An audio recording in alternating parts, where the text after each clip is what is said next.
ছিল আমাদের বুগু বাবুর প্লে স্কুলের ফার্স্ট ডে। বুগু আজ থেকে লিটল অ্যাঞ্জেল স্কুলের লোয়ার নার্সারিতে যাবে। স্কুল ওর, তাতে কি হয়েছে? চিন্তায় যে আগের দিন রাতে কারোরই ভালো ঘুম হয়নি। দাদু, যার কিনা সকাল 9টার আগে ঘুমই ভাঙে না, সেও সকাল 6টায় উঠে বসে আছে। স্কুলের ডিরেকশন অনুযায়ী 2 জোড়া জামা, প্যান্ট, টাই, মোজা সব কিছুই এনে মজুত করা হয়েছে। তোমরা হয়তো ভাবছো স্কুলে যাবে, তার সাথে পটি ট্রেনিং সিটের কি সম্পর্ক? স্কুল থেকে বলেছিল পাঠানোর আগে পটি ট্রেনিং করে পাঠাতে, তারই চেষ্টা চলছিল। বুগুর জন্য আমরা বাটার নটি বয়ের স্কুল শুজ কিনেছিলাম।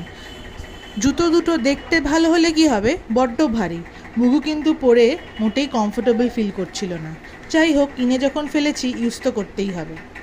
ছোটবাবু তো সকাল থেকে স্নান টান করে জামা টামা পরে বারান্দায় দাঁড়িয়ে পাড়া প্রতিবেশী সবাইকে জানিয়ে দিল যে সে আজ থেকে স্কুলে যাচ্ছে। কেউ আর বাদ নেই।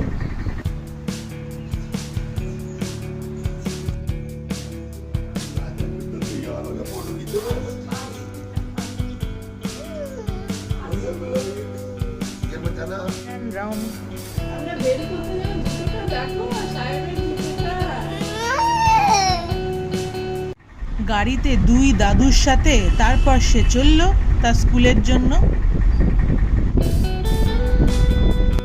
স্কুলে পৌঁছেই দেখি এক একটি বাচ্চা আসছে, তাদের কাঁদার কোনো সুযোগই দেওয়া হচ্ছে না। টুক করে মাসি তাদের কোলে নিয়ে ভেতরে ঢুকে পড়ছে। প্রথম দিন গিয়ে বুগুর কটা বন্ধু হলো তা জানি না, তবে আমার কিন্তু বেশ অনেক কটা বন্ধু হয়ে গেছে।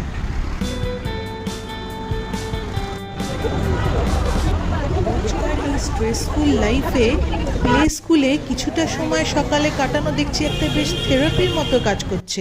মিষ্টি মিষ্টি বাচ্চাগুলোকে দেখে বেশ একটা আলাদা এনার্জি পাওয়া যাচ্ছে। এই যে অবশেষে বুগুবাবু বেরিয়েছে।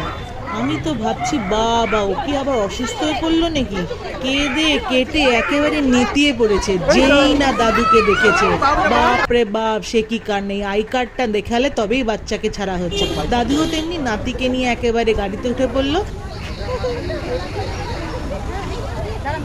মুখটা করে আছে দেখো, একেবারে বিরক্তি। না জানি ওর সাথে কি না কি করা হয়েছে স্কুলের ভেতরে। বাড়িতে আসতে না আসতেই আবার সেই ফোন আর টিভি নিয়ে বসে পড়ল। দাদু দিদা যা চায় মুখের সামনে দিয়ে দেয়। এই জন্যই তো আদরে বাদর তৈরি হচ্ছে।